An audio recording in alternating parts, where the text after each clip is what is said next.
할렐루야. 간밤에 평안히 잘 주무셨습니까? 하나님께서 어김없이 우리에게 새로운 날과 새로운 기회를 주셨습니다. 하나님께서 주신 이 기회에 선용하여 하나님께 영광 돌리시고 또 하나님의 은혜 가운데 살아가시는 우리 모두가 되시기를 소망합니다. 기도하겠습니다. 아버지 하나님 감사합니다. 하나님의 백성, 하나님의 자녀로 부르시고 우리에게 또한 하나님의 귀한 사명을 맡겨주셨습니다. 하나님, 우리에게 주신 사명 짐으로 여기지 않도록 하여 주시고 하나님께서 우리에게 부탁하신 선한 일들을 행할 수 있도록 역사하여 주시옵소서. 이 세상에서 어둠을 밝히는 예수 그리스도의 빛으로 살아가기를 원합니다. 또한 이 썩어져가는 사회에 새 희망을 주는 소금의 역할을 감당하며 살아가기를 원합니다.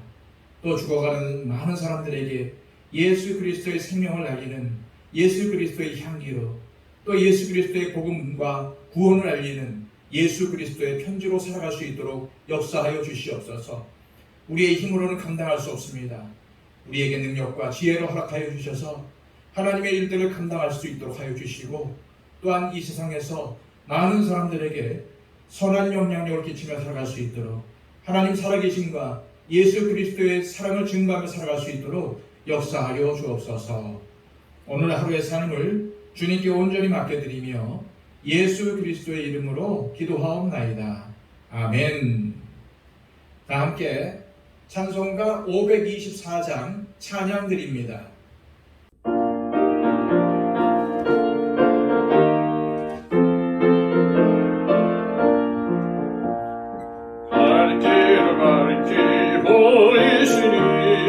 주 앞에 빨리 나갑시다. 우리를 찾는 구주 예수 오라 하시네. 죄악 벗은 영혼은 기뻐 뛰며 주를 보겠네. 하늘에 계신 주 예수를 영원히 섬기리. 우리를 오라 하시는 말 기쁘게 듣고 순종하세. 우주를 믿기 지체 말고 속속히 나가세.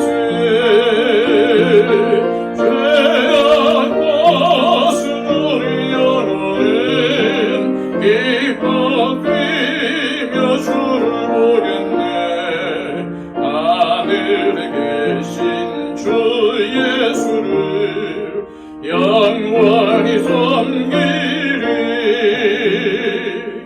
주는 여기 계시오니 다 와서 주의 말씀 드세.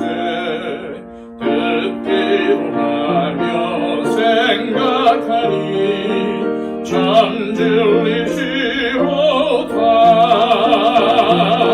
죄악 벗은 우리 영혼은 기뻐 뛰며 주를 보겠네. 하늘에 계신 주 예수를 영원히 섬기리.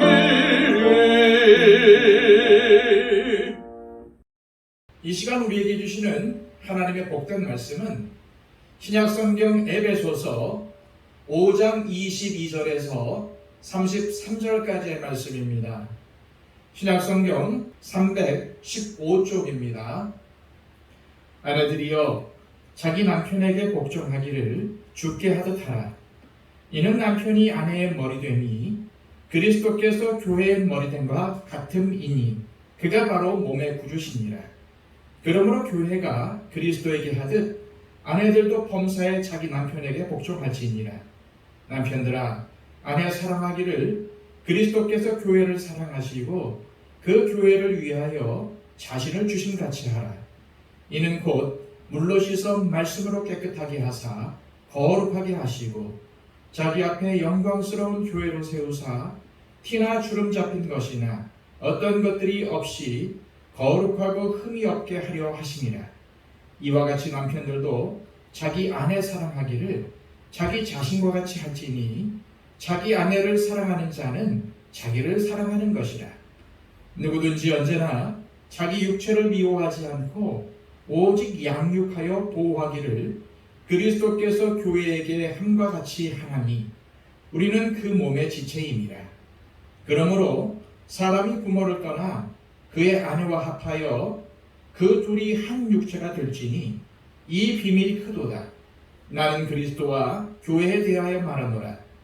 그러나 너희도 각각 자기의 아내 사랑하기를 자신같이 하고 아내도 자기 남편을 존경하라. 아멘. 지난 시간 바울은 에베소 교인들에게 주의 뜻이 무엇인지를 분별하는 지혜로운 자가 되어야 하고 성령님의 다스림을 받는 성령 충만한 자가 되어 그리스도를 경외함으로 서로 복종하라고 권면을 했습니다. 그런데 오늘 본문의 바울은 갑자기 부부 생활에 대해서 권면을 합니다. 22절입니다. 아내들이여 자기 남편에게 복종하기를 주께 하듯 하라. 갑자기 부부 생활에 대한 권면을 한 것이 앞의 내용과 동떨어진 것처럼 보이지만 오늘 본문은 앞의 내용과 이어지고 있습니다. 왜냐하면 성령으로 충만함을 통해 서로 복종하는 것이 삶에 어떻게 나타나야 하는지에 대한 실질적인 예를 바울은 22절부터 기록하고 있기 때문입니다. 하나님은 사람을 지을 때 서로 관계를 맺으며 살도록 창조하셨습니다. 그런데 안타깝게도 하나님께 범죄하여 타락함으로 그 관계가 깨어지고 말았습니다. 자신의 배필인 하와를 향해 이는 내 뼈 중에 뼈요 살 중에 살이라고 했던 아담이었는데 타락 이후에는 하나님이 주신 여자가 그 나무 열매를 내게 주었기 때문에 내가 먹었습니다. 이러면서 하와에게 잘못을 돌리며 핑계를 댑니다. 이렇게 부부 사이에 책임 전가를 하며 하나님께서 처음에 창조하셨던 부부의 모습과는 멀어지게 됩니다. 이어서 나오는 4장에 보면은 가인과 아벨의 경우 형이 동생을 질투하여 인류 최초의 살인이 형제 사이에 일어났습니다. 이처럼 인간 사이의 관계는 여러 가지 갈등과 문제로 인해 힘들거나 깨어지는 경우가 많습니다.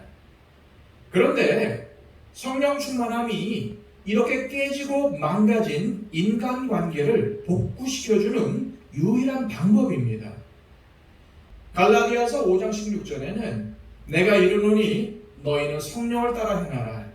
그리하면 육체의 욕심을 이루지 아니하리라 라고 기록이 되어 있습니다. 또한 갈라디아서 5장 19절에는 우리 안에 육체의 욕심들을 나열하는데 이것들은 모두 인간의 관계를 망가뜨리는 분쟁, 시기, 분냄, 분열 등입니다. 따라서 인간관계를 깨뜨리는 육체의 욕심들이 우리의 삶에 드러나지 않게 하기 위해서는 오직 성령 충만하여 성령을 따라 행해야 하는 것입니다. 그래서 갈라디아서 5장 22절에서 23절에는 사랑, 희락, 화평, 오래 참음, 자비, 양선, 충성, 온유, 절제의 성령의 열매를 말하고 있습니다. 왜 그럴까요? 이 성령의 열매들이야말로 인간관계 안에서 절대적으로 필요하기 때문입니다. 결국 성령 충만함을 받으면 우리의 인격과 성품이 이러한 열매들로 변화되어 온전한 관계를 형성할 수 있다는 것입니다. 그러므로 성령 충만한 삶이란 기도를 몇 시간이나 하고 방언을 말하고 신령한 은사들을 경험하는 것도 있겠지만은 이를 넘어서 성령의 열매를 통해 다른 사람들과 좋은 관계를 맺고 선한 영향력을 끼치는 행동을 통해서 삶으로 증명하는 것입니다. 야곱과 에서도 형제로서 많은 갈등이 있었습니다. 그런데 나중에 그들이 극적인 화해를 하게 되는데 그 화해가 있기 전 야곱은 분이엘에서 하나님과 대면하는 영적 충만함을 경험합니다. 그 이후 야곱이 에서를 만났을 때에 내가 형님의 얼굴을 보니 하나님의 얼굴을 본 것 같습니다 라고 하지 않습니까? 예전에는 야곱이 형 에서를 어떻게 보았습니까? 인격적인 관계가 아닌 경쟁 상태로 생각하고 미워하고 빼앗고 싶은 존재로 보았습니다.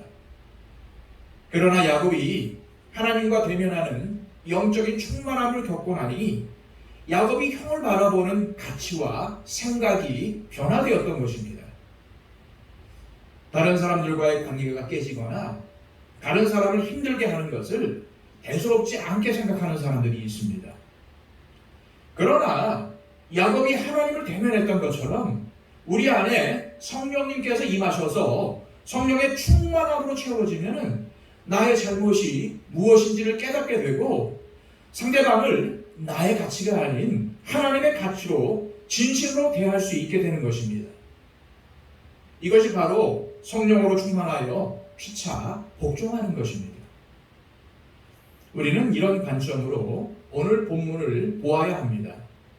그러지 않고 본문을 읽으면 아내는 남편에게 이래야 하고 남편은 아내에게 저래야 한다고 생각하여 받아들이기 힘들거나 이해하지 못하는 부분이 생깁니다. 서로 남남이 만나서 부부관계를 이룬다는 것이 쉽지 않은 일이기에 바울은 오늘 본문을 통해서 올바른 방향을 권면하는데 22절에서 24절에는 아내가 남편에 대해 복종하기를 주께 하듯 하고 또 25절에서 30절에서는 남편이 아내 사랑하기를 주께서 교회를 위해 자신을 주신 것처럼 사랑하라고 권면합니다. 그런데 여기서 아내는 남편에게 무조건 복종하고 남편은 무조건 아내를 사랑해야 한다고 나누어 생각해서는 안 됩니다. 남편과 아내는 서로 복종하고 서로 사랑해야 하는 것입니다. 그런데 복종이라는 말은 상당히 부정적인 인상을 줍니다. 내 의지와는 상관없이 싫든 좋든 굴복해야만 하는 것 같습니다. 복종하면 왠지 손해를 보는 것만 같고 왠지 억울한 생각이 듭니다. 그러나 본문에서 말하는 복종은 그런 것이 아닙니다. 복종이라는 말의 원어적 의미는 자발적으로 자기 자신을 상대방 밑에 두며 섬긴다는 뜻입니다. 23절에는 아내가 남편에게 복종할 이유를 남편이 아내의 머리가 됨이라 라고 말하고 있는데 여기서 머리라는 말은 남편이 우월하다는 것을 의미하는 것이 아닙니다. 머리는 리더십을 의미하며 리더십이 있는 이유는 공동체를 세우기 위함입니다. 마찬가지로 아내의 머리가 남편인 것은 가정을 세우기 위한 것입니다. 이런 의미에서 본문의 복종은 상대방을 존중하고 그의 말에 귀를 기울임에서 시작되는 것입니다. 아내가 남편의 이야기를 듣고 남편이 아내의 이야기를 듣는 것이 복종, 즉 순종인 것입니다. 사람들은 대부분 남의 말을 듣기보다는 내 말만 하고 싶어 합니다. 그래서 문제와 갈등이 생기는 것입니다. 복종하는 사람, 즉 섬기는 사람은 내 말만 잘하는 사람이 아니라 상대방의 이야기를 잘 들어주는 사람입니다. 계속해서 25절에서 30절까지는 남편이 아내를 그리스도께서 교회를 사랑하시고 그 교회를 위하여 자신을 주심같이 하라는 권면입니다. 사랑은 감정입니다. 감정은 물이 위에서 아래로 흐르듯이 자연스러운 것입니다. 내 남편과 아내가 사랑스러우면 당연히 사랑하고 미우면 당연히 싫어하게 되는 것이죠. 그런데 싫은 감정이 사랑하는 감정으로 나올 수 없습니다. 즉 물이 아래에서 위로 절대로 흐를 수 없듯이 감정을 변화시키는 것은 무척이나 힘이 드는 것입니다. 하지만 물을 아래에서 위로 흐르게 할 수 있는 방법이 있습니다. 그것은 바로 양수기를 사용하는 것입니다. 마찬가지로 우리가 감정을 바꾸는 것은 내 힘으로 하는 것이 아니라 오직 성령님께서 주신 사랑의 양수기를 받아야 할 수 있는 것입니다. 아내가 볼 때에 남편이, 또 남편이 볼 때에 아내가 별 볼 일이 없습니다. 자꾸만 실망하게만 합니다. 그런데 내가 내 남편에 대해서, 내 아내에 대해서 하나님께서 나에게 주신 귀한 배필이며 이 사람과 죽을 때까지 사랑하기로 결정하고 무엇보다 내게 있어서 세상에서 가장 가치 있는 존재라고 선언하면 성령님께서 역사하셔서 우리의 감정을 바꾸어 주시는 것입니다. 26절에서 27절입니다. 이는 곧 물로 씻어 말씀으로 깨끗하게 하사 거룩하게 하시고 자기 앞에 영광스러운 교회로 세우사 티나 주름 잡힌 것이나 이런 것들이 없이 거룩하고 흠이 없게 하려 하십니다. 물로 씻어 말씀으로 깨끗하게 한다는 말은 무언가 더러워서 씻어야 한다는 의미입니다. 남편 혹은 아내에게 약점이 있다고, 문제가 있다고 지적만 하고 도와주지 않는다면 잘못이라는 것입니다. 내 남편, 내 아내는 현재 완전하지 않고 문제가 있습니다. 분명 흠이 있습니다. 그런데 성령으로 씻음 받고 말씀으로 깨끗하게 되면 장차 티도 없고 주름도 없고 거룩하고 흠이 없는 온전한 사람으로 변화될 것입니다. 하나님께서 저와 여러분을 그렇게 만들어 가시듯이 우리도 아내는 남편에게, 남편은 아내에게 상대방이 변화될 것을 기대하며 순종하고 사랑해야 합니다. 우리는 나의 배우자가 성령으로 변화되고 성장케 되는 거룩한 일을 돕기 위해 하나님께서 이 가정에 보내셨다는 사실을 잊지 말아야 합니다. 부부란 서로를 통해 함께 변화되고 함께 성장하는 것입니다. 그러기에 희생도 있고 섬김도 있고 눈물도 있는 것입니다. 이 시간 기도하실 때 하나님, 남남이 만나 부부를 이루게 하시고 가정을 이루게 하신 하나님의 뜻을 잘 분별하여 성령 충만함으로 배우자와 가족들을 사랑하고 주님께 복종하듯 피자 복종하여 우리 가족들이 또 우리 교회가 서로 사랑을 주고받으며 살아가게 하옵소서 기도하시기 바랍니다. 그리고 또한 우리의 중보가 필요한 모든 분들을 위해서 간절히 기도해 주시기를 바랍니다. 박영치 집사님, 이순희 권사님, 이복진 권사님 건강을 위해서 기도해 주시고요. 또한 우리가 함께 신앙생활하는 우리 지체들을 위해서 중보해 주시기를 바랍니다. 한국교회와 우리 더처치를 위해서 기도해 주실 때에 회복과 성장이 있게 해달라고 기도해 주시고 온 세상에 복음을 전파하는 우리 선교사님들을 위해서 기도해 주시기를 바랍니다. 그리고 또한 큰 지진 피해를 당해서 힘들어하는 모로코를 위해서 또 간절히 기도해 주시기를 바랍니다. 기도하겠습니다.